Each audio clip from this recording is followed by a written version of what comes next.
show. Artie Lange comes in and changes the dynamic of the show, but for maybe for the better. I always say there's two great eras. For me, it's Jackie, then the Artie era. Artie, Howard leaves his microphone on. He didn't really have, it didn't seem like any issues with you during the show at K-Rock. It seemed like he was pretty much clean and feeling good, even though maybe he wasn't clean, but he was doing his job coming in. But all the unfortunately, I don't think, I think in retrospect, he wasn't, obviously. But in terms of dealing with him, he was I tried to communicate with Artie. I liked Artie a lot. Tried to communicate with Artie, in some of his troubled times and failed, but Artie was a great guy. Or is a great guy, The only thing I don't like about Artie is a big Yankee fan. I'm a Met fan. But other than that, I can't think of anything we really disagreed on. He was funny. He was quick. He was a big fan. When he first came on, it was at one level. Then after he proved himself a success there, his agent and I had a fairly easy negotiation over, on moving him up. But I always remember being in Vegas one year for those shows, and Artie was so smashed while we're doing these shows that I was actually sitting hiding on the side of the stage with my fingers through the back of his belt loop, so that he was sitting next to Fred, who had the control board. Howard obviously always and still runs his own board, I think. And that every time Artie tried to get up, I would pull on his belt loop to not let him get up, so he couldn't tip over and probably fall into into Fred's stuff. But yeah, Artie was great on the show. He added a different dynamic. Obviously, he wasn't writing like Jackie was writing, but he was adding because he was a very spontaneous, funny guy who had a lot of great stories that just added to the show. Yeah, and you weren't there, and it was a different time. But how do you think you would have handled how his ending happened? I don't know. I can't second guess anybody on that. It was, we are who we are. We do what we do to ourselves, and at the end of the day, we have to be responsible for that, and to ourselves. So I'm sure the guys at the management team at Sirius, I'm sure they did everything they could to keep that situation viable. And no contact with him lately? I know he's kind of coming back out of... No. I'd be happy to, but I tried, and maybe he doesn't even know that I tried. I don't know. And maybe this message gets to him, and we could argue about who's better, the Mets or the Yankees, now that we've got a viable owner of the Mets in New York. We're excited. Yeah. These times where Artie, I love Artie, I miss Artie, I ask everybody about Artie, but Scott, tell me about these times when you're watching him fall asleep, or you're watching him fight Teddy or Sal. And did you have sense that there was issues with him, or did you feel weird about showing this, or was it, hey, it's a big party, Artie's laughing at it, it's fun? I literally had no idea he was doing drugs until after he would say it each time. Then I'd be like, oh, but then the next time I would give him the benefit of the doubt. And again, he must just be tired because he was up all night long. I don't know. But, there became a time when the eyes start rolling into the back of his head sort of stuff. And the eyes, the lids are like half open. And, I had a camera on him. I felt like I had to do my job and capture it, but I felt guilty for it.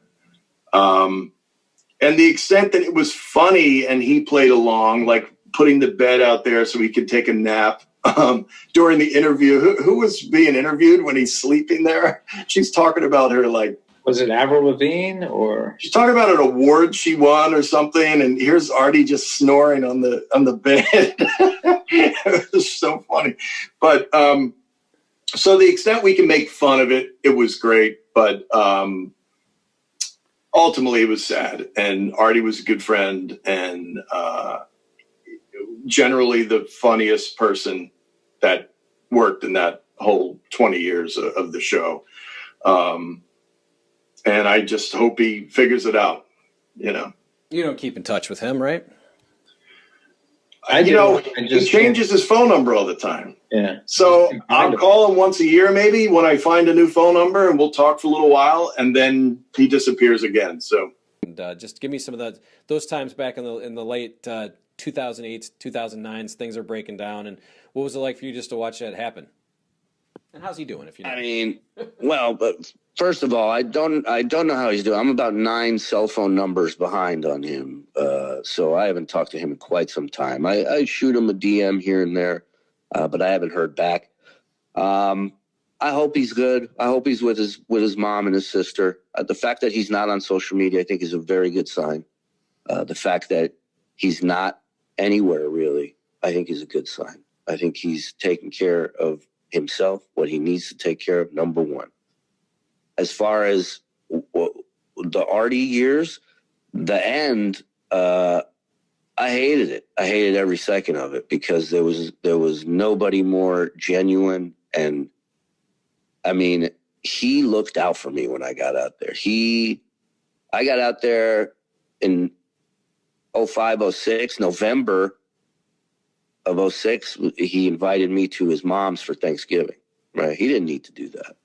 He invited me to his mom's for Thanksgiving. On the drive out there, he was just schooling me on radio and being a comic and how, like, hey, you're doing this Killers of Comedy tour and, you know, you're not going to make as much as you should because you're going to be doing a lot of the material with Levy. But there's guys who are going to be making more than you because they're on the air. And so you got to be okay with that. And you got to understand that. You got to make a decision how you're going to get on the air and how you're going to be perceived. And I think we talked about it last time, but I'm just curious, like, how much you had to deal with him. Like, was it more Howard coming to you and saying, deal with him? Because there was a lot of issues there in the last 3 or 4 years he was there. How often did you have to kind of personally go to him and say, listen, man, let's get this together. What can we do to help? How many times did that come up for you? Every day. I mean, Howard and I would meet with him on occasion, but I had to deal with it. And because we were a family and so close, that we felt the bumps in the road. And you know, I didn't understand what he was going through until, you know, we got really into it. And it was heartbreaking. I mean, it was really heartbreaking to see one of your fellow comrades and, you know, friend and a guy with such a big heart and soul as Artie had, to watch somebody to go through that. It's just terrifying. And I didn't understand it. I'm not a therapist, whatever, but I was a friend of his, and to see him to go through what he went through. And then when he stabbed himself after I cut him loose from the team, and it was horrifying. I still have shivers up and down my spine even thinking about it. But that's how heavy and how close it was, and what it meant. And you know, that podcast that I was on with Artie that time, it was just so good to see him. It was the healthiest I've seen him in a long time. And it made me feel good that, you know, hopefully he turned the corner, you know, but, you know, all you can do is pray. So, and hope for the best with guys like that. Yeah. And I don't want to go on, but I have a question about just what was that day like where you did have to tell him? Like, how did that happen? Can you kind of take me through? I know he was on the show, and the next day was a Thursday. He wasn't. So it was clearly that day, right? Tell me, just give me how that happened, like just the details. Because it's interesting, I think, to everyone to hear, you know, someone you've heard every day and made you laugh and you're hoping is good. Now he's not there. I talked to him after the show, and I walked him out of the building, and I just, you know, gave him a hug and asked him to get help. And he did go to rehab for, I think, 24 hours.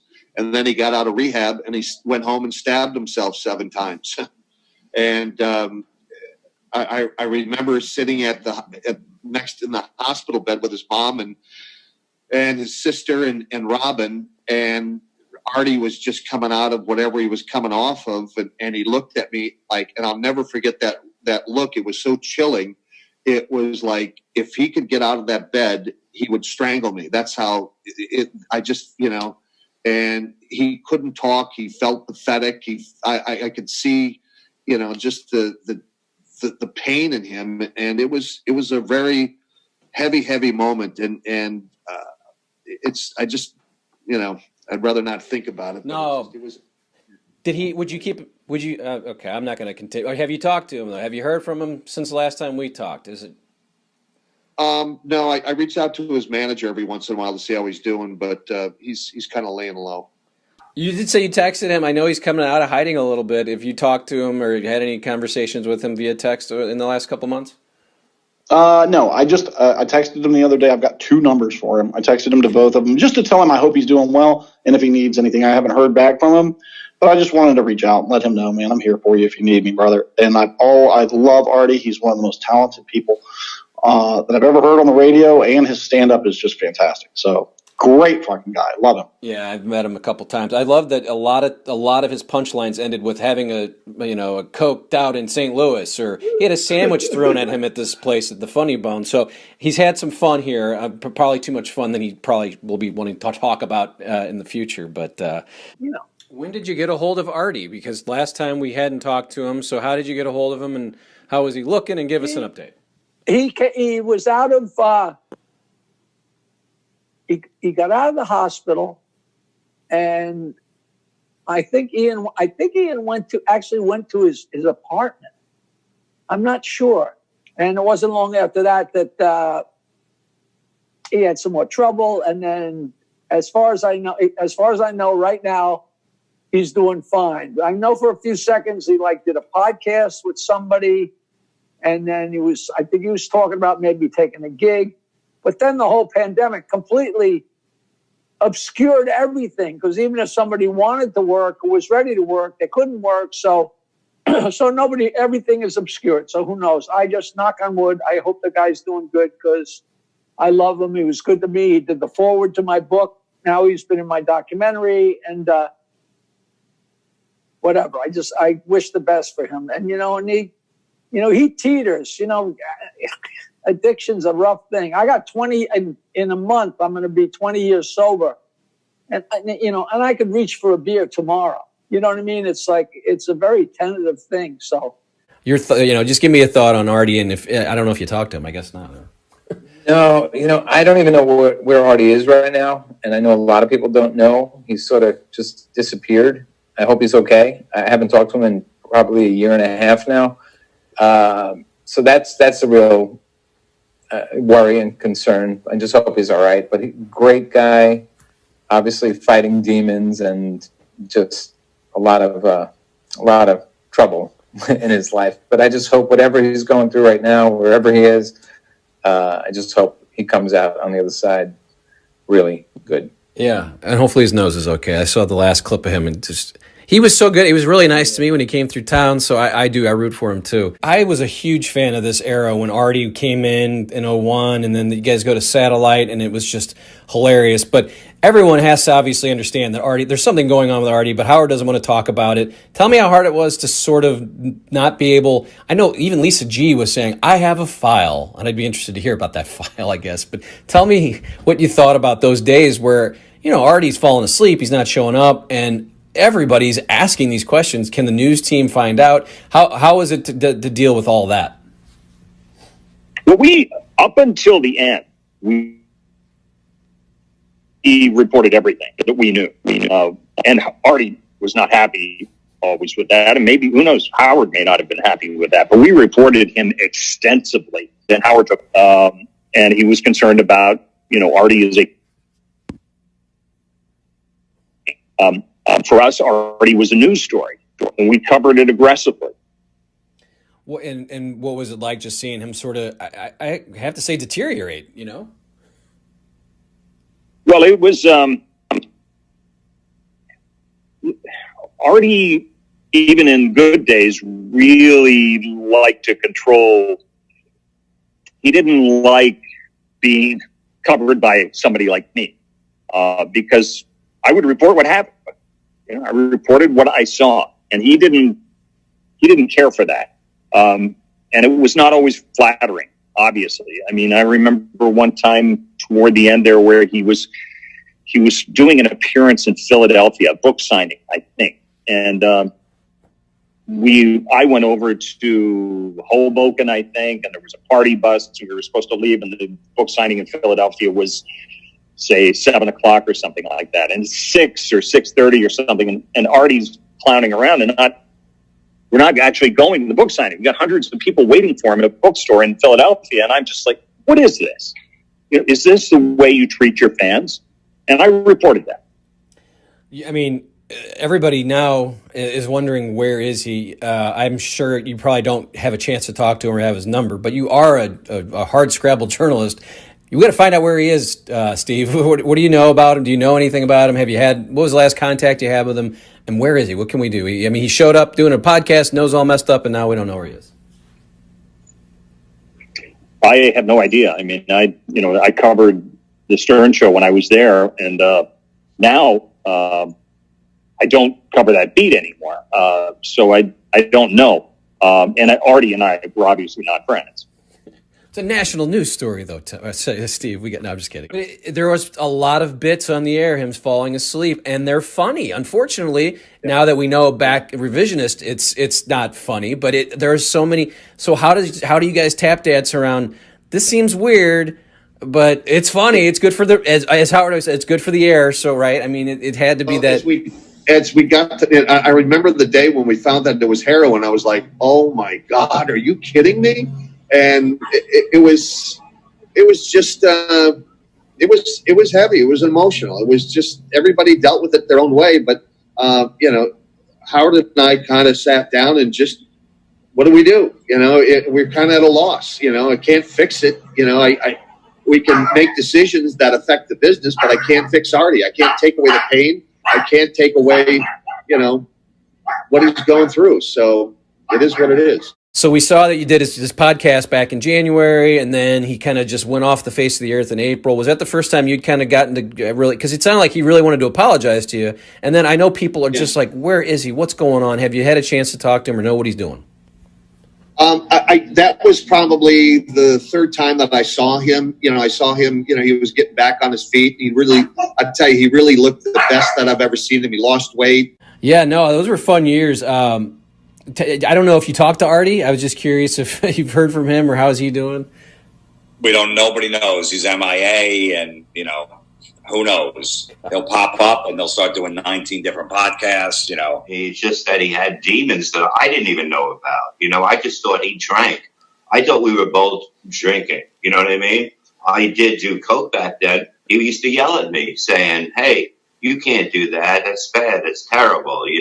Like somebody would shake my hand and give it to me. And he's like, "Throw that out," And for me to find out he was doing heroin, I was shocked, truthfully, because I just thought he was drinking.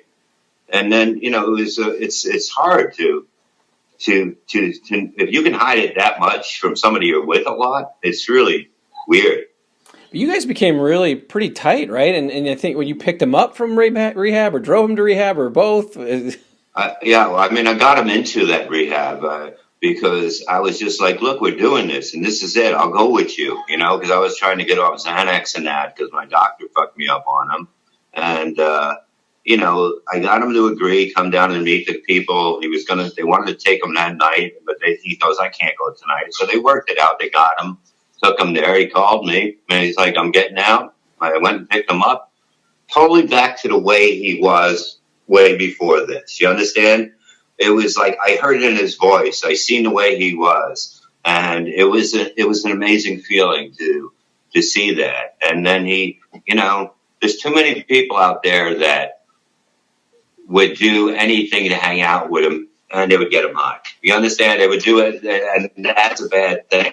And that's the hardest thing. And that's why I think him disappearing right now is the best thing. Not hearing about him, not talking to him is the best thing that can happen to him right now.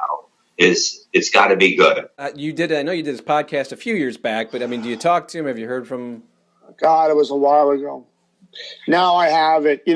I was with him the night that Crashing premiered on HBO. What is that? 4 years ago, whenever it was. 5, I don't even know. But he was straight, he told me. But that night, he called me and said he wanted to get high. And I thought he was I said, "Come on." He said, "No, man, I really need something. Can you find anything?" And I hadn't been looking for that stuff for many years. And I said, "I don't know who to call. I'll call somebody." And it took hours, but I found somebody. So Artie met me at this restaurant with this guy. He got his stuff. We both went to his room. We had a little fun. I'm not going to lie. I was involved as well. And then I swear to God, everything in his life changed the next day. Like, every bad thing happened to him from that night on. Now, I don't know what he was doing before he hung out. I tend to think he was doing plenty. But he presented to me, no, man, I'm straight, but I just can't go to San Francisco with the HBO executives. It's too much on my head.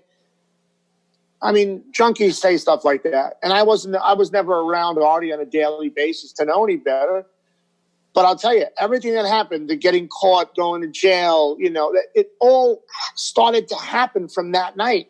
And you think about a guy that's got a best-selling book on the shelves. He's got this show crashing on HBO. He's got a podcast that was making a ton of money. And he's on stages everywhere in the country. He's making millions. And then it all goes. And I don't know where he is now. No idea. He ain't getting high. He's not in jail, or else we'd all know. So he must have made an obvious, thank God, a really big change in his life to rectify things. But no one's saying where he is. Yeah. No, that's what's crazy. No one's talking. He just did something with Nick DiPaolo, I guess, and it was very weird. It was quick. I heard that. It was quick. I heard that, but they wouldn't say where you are. It was weird. Yeah. And everybody I have on this podcast, I have to ask, like, do you have a chance? Have you talked to him? And just give us one of your favorite Artie stories. If you have any update, it'd be great if you could say, I actually talked to him yesterday. No, I haven't. Artie's been hard to get a hold of. And when Artie was going through the lowest of his lows, I reached out several times. None of his numbers work. I tried to get a hold of the guy that represents him, and I can't. I've been trying to. I'd love to have him on the air. I'd love to just not have him on the air, but talk to him as a friend and tell him I'm thinking about him and I'm proud of him. I like Artie as well. Artie, Artie we came down here and did a couple gigs, and we got to hang out. And my favorite Artie story is we had the porn star Asta Akira, and I found her in New York when we first started going there, and she became my show whore. And we were trying to set her up with Artie, and we had her all ready to fuck Artie and have a big hot porno deal. And Artie, kind of got freaked out by it. We were on a boat. We were on my buddy's big chartered boat. And Artie kept saying, man, I don't know if I Bubba the Love Sponge and the Febrezzi's here trying to get me some porn star pussy. And I don't even know if I'm getting set up or what the fuck. And we could never get it worked out. But Artie and I were close. And I wish that I could keep in touch with Artie. It just seems like he's kind of, but maybe he needs to be bubbled up and not deal with some of his older friends that could potentially trigger him into doing some bad shit. I've never done cocaine, or I've never been into that scene, so to speak. But I have been part of some shady scenes, as you know, and maybe that's maybe Artie doesn't want anything to do with me. I don't know. I mean, I wrote the foreword to his second book, Artie's second book, and he details a lot of that in there. Or I don't know, maybe it was in the first book. Either way, reading it and his little conversation he had with Rudd during a break that happened, some of the stuff Rudd said, Rudd was kind of egging him on to kind of do more. And we now know that he was snorting Vicodin and drinking Jack before he went out there. Not exactly information that I had handy at the time. When I went in, I did go into his dressing room beforehand. I was excited to meet him because I was a huge fan of the show. I was the one that was like, we got to get Artie Lange. If we can get him. HBO got him. And I was like, Artie, rip me. When you get out there, just shred me. I don't care. And I didn't know it would go to that degree, but I was never upset by it. I was upset by the reaction, but I wasn't like out there about to cry. I mean, it got frustrating, and I started to lose my patience, but I was trying to fire back. But the whole time you have a voice in your head going, do you really want to get into a battle right now with Artie Lange? Because I'm going to have to say stuff that's going to just blow my whole persona here and just maybe flush my career. So I just had to kind of sit there and take it. And, again, you live and learn. I probably would handle it better now. Maybe not. I don't know what else I could have done. So I was going to say, what would you do? How would you do anything? I don't even know. I can't even. I'm not going to get into a battle of wits with somebody that's kind of. I mean, that's what he's known for. and it would be like me then trying to heckle him. And it just, I can only say this, and this is not revisionist history. And again, I've told this before, and I think Artie would probably at this point in his life agree with this. But after about the second rip on me or the show or whatever it was, the room went from really laughing to kind of like, this is a little bit too much. And he kind of, I don't think he had a great gauge that night of if it was too much or not. And so it was probably a little bit too much. But again, HBO kind of came out and freaked out about it. I never really cared. So I called him, I don't know, the next day, later that day, after I'd listened to Howard and Artie and everybody rehash all that. And I said, hey, I left him a message. I said, it's Joe. I just want to thank you for coming on. I'm not mad at you. I told you to rip me. It's all good. I'm thankful that you even bothered to come down to the studio and do it. So no hard feelings. He called me right back and he's like, anything I can do for you? You know, I'm a comic. It probably went too far, whatever. And we became friends. And, you know, he was a part of the second show, which I had to demand to have him in the second show, or I said, I'm not going to do the second show. And I had to get into kind of a little bit of a battle on that because I had booked him. I'd written something for him at the beginning to do like a cold opening joke. And then the head of HBO, Richard Plepler, came in and said, no, he's not coming on the second show. It's done and over with. And I was like, well, not to me. I haven't been on in 3 months and I'm not going to go out there and act like that didn't happen. This is my life. So I'm either going to be able to talk about it and laugh at myself and laugh about it, or I'm not going to do it. I already have a job. And I won that little battle. And, when that piece of tape came on and he's a part of that opening and the crowd, the studio audience, roared with laughter, I was like, I did the right thing and it was funny and it was well done. So that was another lesson that you learn. You have a good Artie Lange story. He did come to Bubba's wedding. It became a huge, great story for both shows, I'm assuming. And he would call in too every once in a while. Did you get to know Artie real well? Yeah, I did, actually. And even when I was leaving Bubba's show, he was one of the people that I talked to on the phone. And he kind of was like, Brent, you're going to be fine. You're going to be great. Everything's awesome. So I love Artie. Artie is one of my favorite people in the world. Like, the guy is a sweetheart, and he's got a huge heart. And I feel for him for any of the pain that he's in. And I told him personally up at Sirius when I've seen him up there, even with any of the bullshit he was going through with some of the people from the show not liking him, I just pulled him aside and said, hey, man, if you ever need anything, just give me – and I just texted him this the other day. If you ever need anything, support, or even somebody to talk to as a friend, just give me a call, because he was there for me when I needed somebody too. So but the funny story is at Bubba's wedding, Artie had money on the Saints. The Saints were playing the Eagles in the playoffs. Artie had money on the Saints, and we're both looking at our BlackBerries at that time to get scores. So I'm like, Artie, there's a sports bar like right across the street. We can go hang right over there.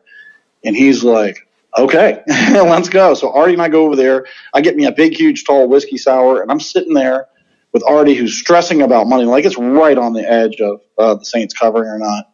And then I turn around, and there's everybody behind me, Tim Sabian and Gary, and like Scott Farrell. Everybody has come across the street and is with Artie and I partying. So later on that night, after everything's over and Artie lost money, he goes, hey, man, I'm still glad. I'm glad because I'm a Saints fan. He's like, I'm glad your team won, even though I lost money. And I was like, hey, we're getting ready to go take some coke and go hang out with strippers. You want to come with us? And he was like, Brent, if I started doing coke, we'd wind up in St. Louis by the end of the night. I was like, okay, understood. I just wanted to be hospitable. So he turned down that, but a group of us did go out with the strippers and the coke that night. Good for you. I know I ask every guest because I think you had Artie on at one point. Have you talked to Artie Lange? How is Artie? Everyone wants to know. I heard a lot of different things. Last time I reached out to his manager, he's like, yeah, he's fine, don't worry. I heard that he's in jail. If he was in jail, isn't that a public thing? He's really a really good human being, and he's been nothing but nice to me. I mean, I never worked with him, but he was just such a big super fan listening. Like, the first time I met Artie, was at Scores. He was leaving. I was coming in. I was like, oh, I just wanted to say hi, introduce myself. My name's Steve Grillo. I don't know. He goes, Grillo, are you kidding me? I'm a huge fan. He was like, you know how much I know about you? I know you went to Hunter College. I know your dad's a mailman. I was like, really? He goes, yeah. I was like, oh, shit. So he's every time I've ever seen him or I've ever been around him, he's been nothing but a good friend and kind and generous. So I hope nothing but the best for him. And I think we know if something was bad, so let's just leave it alone and think everything is good. And then it's so good that he just wants to be alone. Artie, do you keep in touch? Do you have an update? People are wondering where he is, so let's ask. No, and this is the one case where I'm taking no news is good news. I recently got a note from his sister Stacy to connect on LinkedIn, which I thought was a wonderful sign that, like, okay, this is great. We had a beautiful exchange. I said, give my best to Artie. I didn't want to intrude, but I'm the pictures. He looks amazing, except for whatever physical problem with the nose. And I don't know if that's just him as a reminder to not go down that trail again, or maybe he's done something with it already, but he was a good looking guy, and then the great guy, just great, salt of the earth guy. I basically call him and Jackie the old Darren and the new Darren from Bewitched. They were both great, in their own way. Yeah. No, Jackie was on here, and I was trying to say, Jackie, why did you leave? And he pretty much just said, I was drinking, and I was going to get divorced, and I couldn't wake up, and I see a lot of comments of people going, he's not answering. Why won't he answer the question? So it is funny, because he did leave the Beatles, as you know. You know what?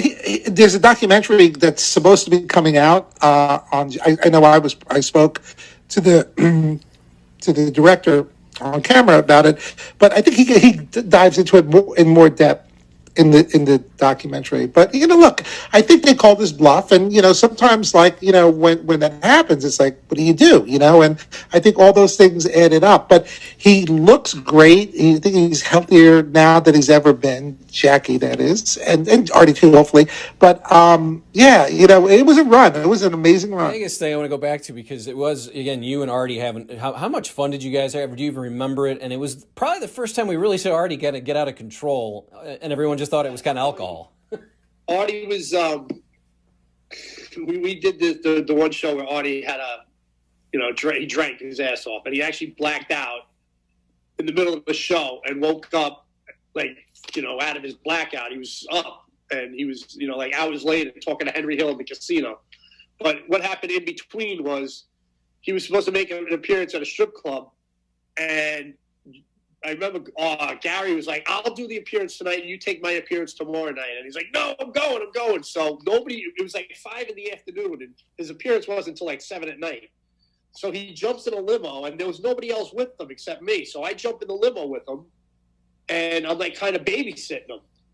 And it was crazy. He's running around the bar and the strip club, and he's it was out of hand. He was out of his mind.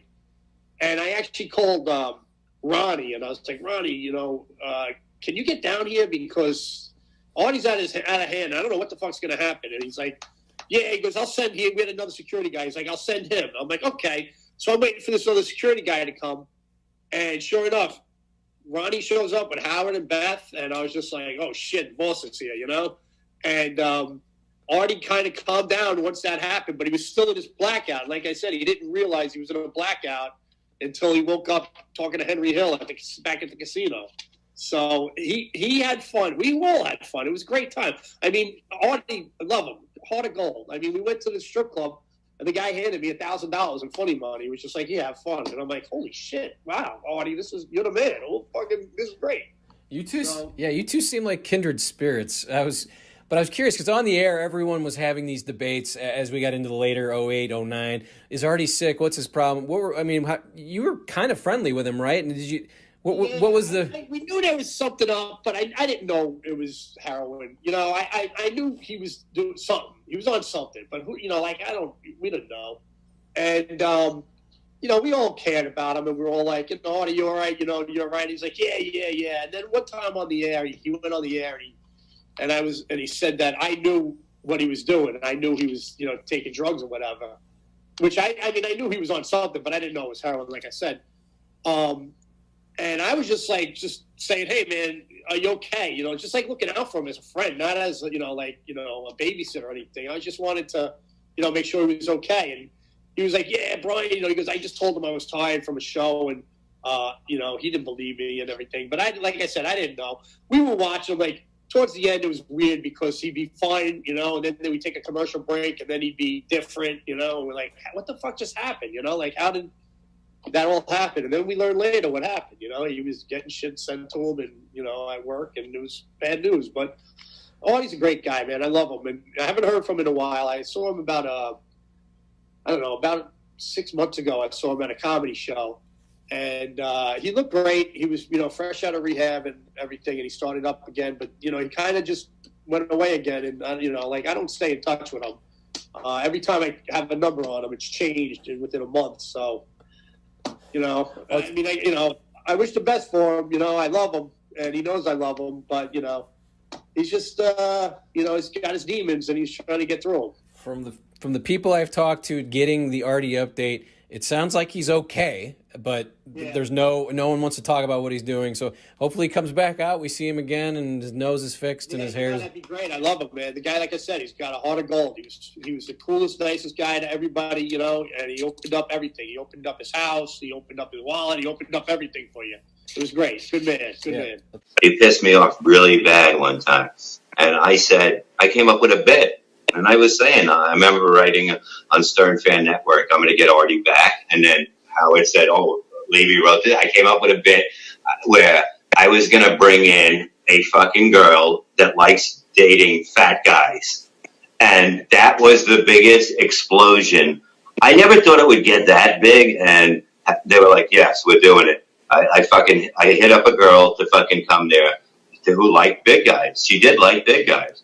It blew up. He fucking turned on Howard. He started calling.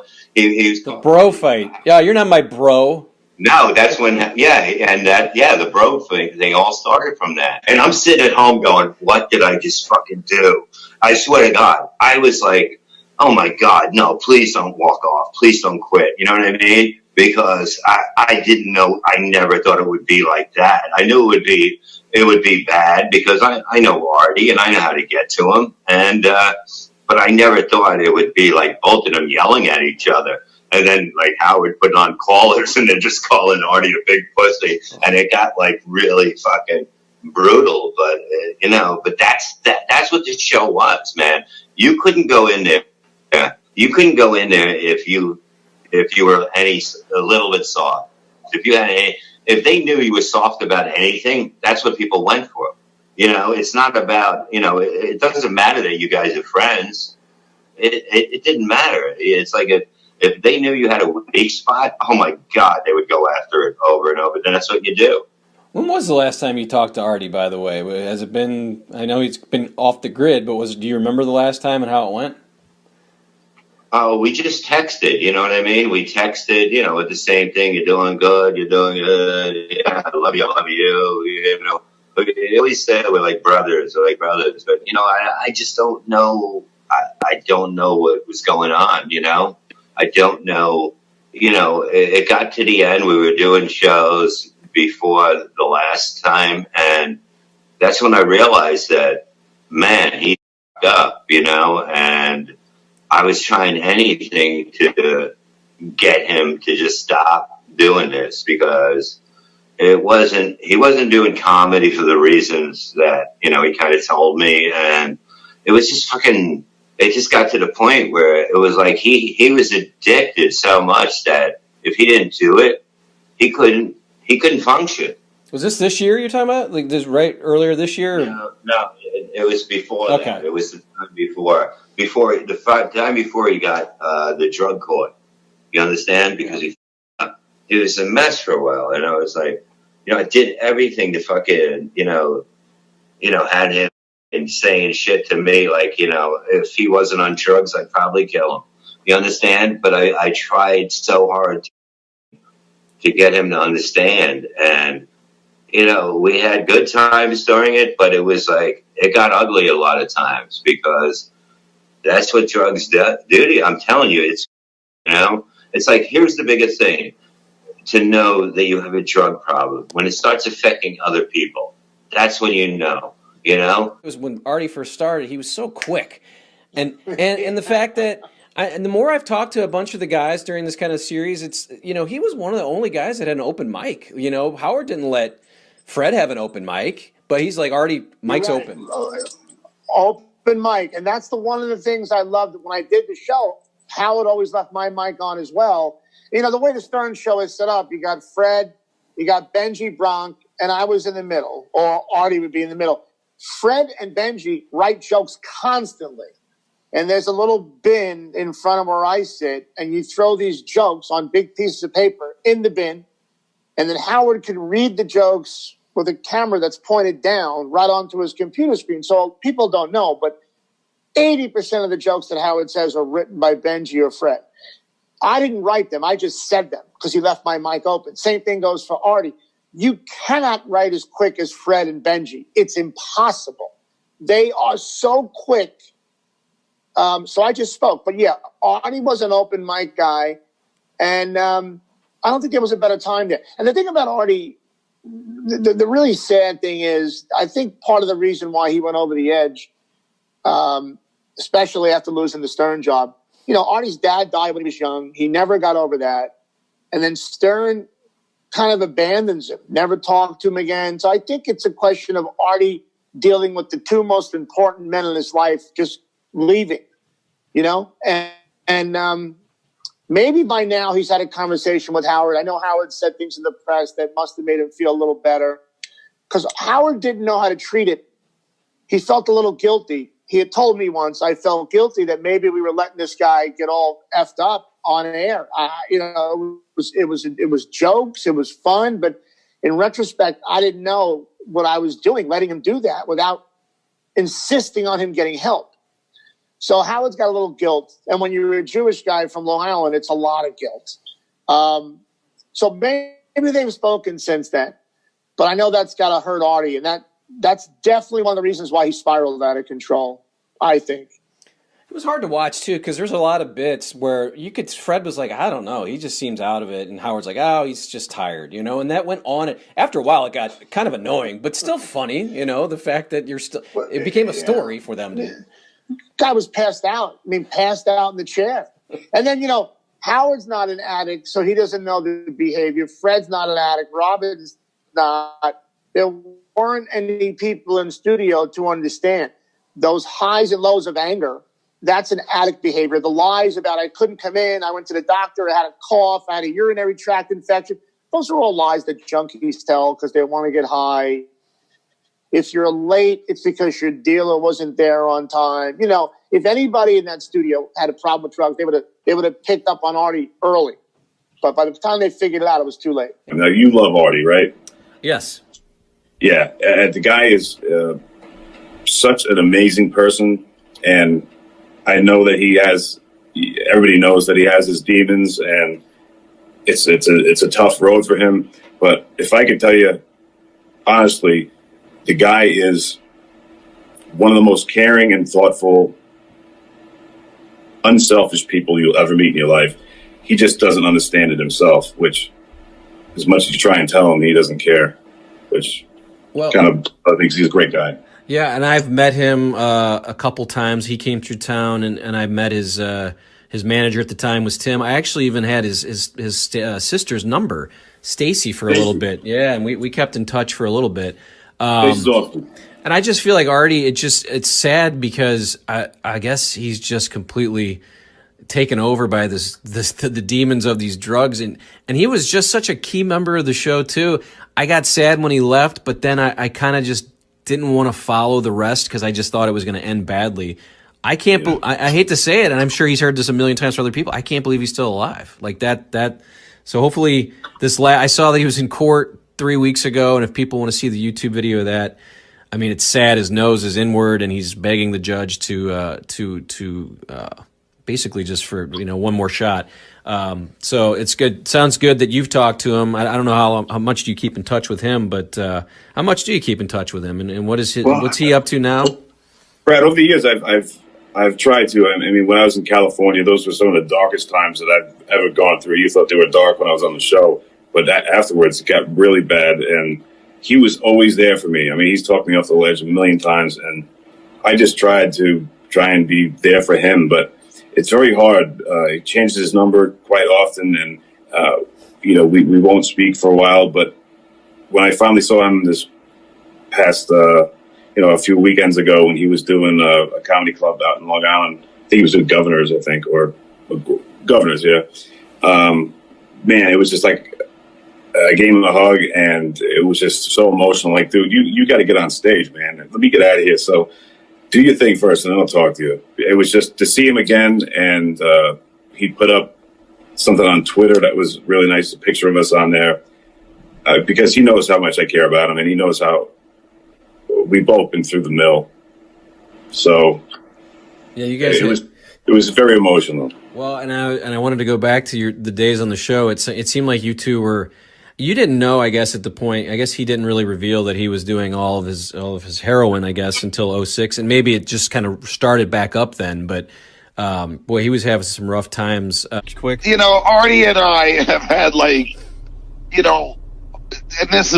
this goes to be the same with a lot of people. I mean, even if my friend pointed out, if you Google Artie and Howard, it'll be like one day Artie loves Howard, the next day Artie's saying Howard's the biggest piece of ass, going. I don't know if I'm allowed to curse, which is why I'm not cursing. Yeah, curse away, it's fine. Oh, okay. Well, anyway, so Artie goes from and that's how it was with me. I mean, Artie will be like, I love John. John's great. And then the next day, John's an idiot, and he just goes back and forth. And quite frankly, I'm just over it. I don't even, as soon as he got on the Cumia show, I knew he was going to corrupt Anthony, because I was on Anthony's show so many times, and we had such a blast. And the producers and everyone told me how well we were together, and Anthony knew how well we were.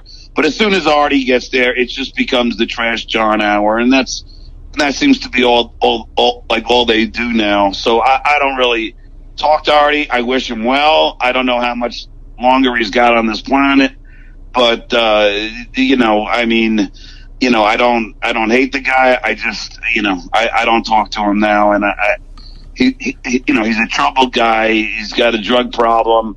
I mean, I do his podcast and do Anthony's show, and Artie's nose is bleeding from snorting heroin. So I mean, the guy is on a death wish. So you got to feel bad for him that that he hates his life that much, that he's got to do drugs and I don't know, literally try and kill himself. That's what he's doing, and he's doing it in front of people's so people can sit and watch him. I won't watch Anthony's show because I don't want to watch Artie die, and that's just what it is. Is Artie, he's talking in the nasally and his big nose from all the heroin that he's snorting. It's just, I mean, the guy's trying to kill himself. I mean, and it's sad that he doesn't have some good friends out there to just intervene. But I guess he just doesn't care. Yeah. Well, what an uplifting way to end the show here today.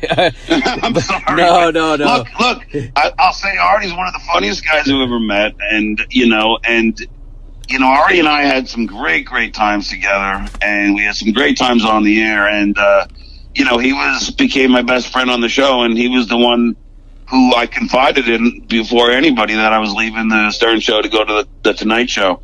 And just to give you I'll give you a funny story. Artie knew that I was leaving the Stern Show in March, and I had come up with this bet with Artie that he couldn't hit a fastball thrown by a female softball pitcher. So that was going to happen in Vegas in April, and now, Artie knew I'd be out of there in March, and we had a $1,000 bet. So while we were talking about the bet on the air, Artie starts going, John, put the $1,000 on the table, put it on Howard's desk now, put it on his desk now. And I'm like, why? And Howard's like, why, Artie? If John loses, he'll pay you in Vegas. And Artie's like, no, just tell him to put it on the desk now, because Artie knew I wasn't going to be there with him in Vegas. I'll have to go back and listen to that. I also, yeah, it's so funny. And I knew why Artie was doing it, but Howard had no clue. And it's hysterical. but that's the kind of thing. Like Artie and I really had so much fun on the air. But I'll tell you this: if any fan wants to watch, literally my favorite hour on the Stern Show, and that involves Artie, it's me and Artie, and it's after we got back from I think Columbus, Ohio, doing stand up, and I go over the first half hour is me going over what Artie ordered at the Steak and Shake drive-thru. It was literally like freaking half the menu. And I goof on Artie for a while. But then I talk about how I drank orange juice and there were maggots in it. and I start like going to throw up and making those noises that you do before you throw up. Artie then immediately thinks I'm trying to get a lawsuit against Tropicana. And he starts goofing on me. And it literally, after the hour, Scott DePace, the director, pulled me aside after I got out of the studio and went, John, that is in my top 10 of funniest hours ever on the Stern Show. So if you want to Google it, just Google Stuttering John Artie, orange juice and maggots. And I'm telling you, if you YouTube it is the funniest hour that you'll hear. I'm telling you. I can do Artie what he was doing. He goes, that Continental Airlines. It was funny. Yeah, exactly. Yeah, and Artie Lange, you toured with him. I don't know if you talked to him a lot. I know a lot of fans. It's really weird. I actually just talked to Stuttering John, and then friends of mine are like, oh, because I don't listen to Howard as much as I used to. I felt like the day Artie left, it was like, oh man, that's kind of the end of the show to me, and I haven't listened. But with Stuttering John, it really felt like an end of an era, because then they bring in Richard and Sal, and it was just different. But a lot of my friends are like, oh, no, you got to go back and listen. And I used to love Artie too. But how are you talking to Artie at all, and how's he doing? Obviously, I see him once in a while. He's doing a podcast now, and it's really funny. He's doing good. I see him out in the clubs in New York City. He's hanging in there. You guys had... So, he's still around. He's kicking. Any good road stories from those days when you guys toured? Because you guys got to. Well, I know he played Carnegie Hall, and you start finding these big areas, these big stages, these big rooms. You're not playing the Funny Bone anymore. Now you're playing 3,000 seat. Do you have any fun? I just remember already talking about having a sandwich thrown at him, or any fun memories that you have of those tours and those times? Oh yeah, I mean those tours were amazing. I remember it's funny because it just happened at the Funny Bone in St. Louis. So Artie was playing there before he got really big and started playing theaters, right? So Artie's doing 7 shows over the weekend. They're all selling out.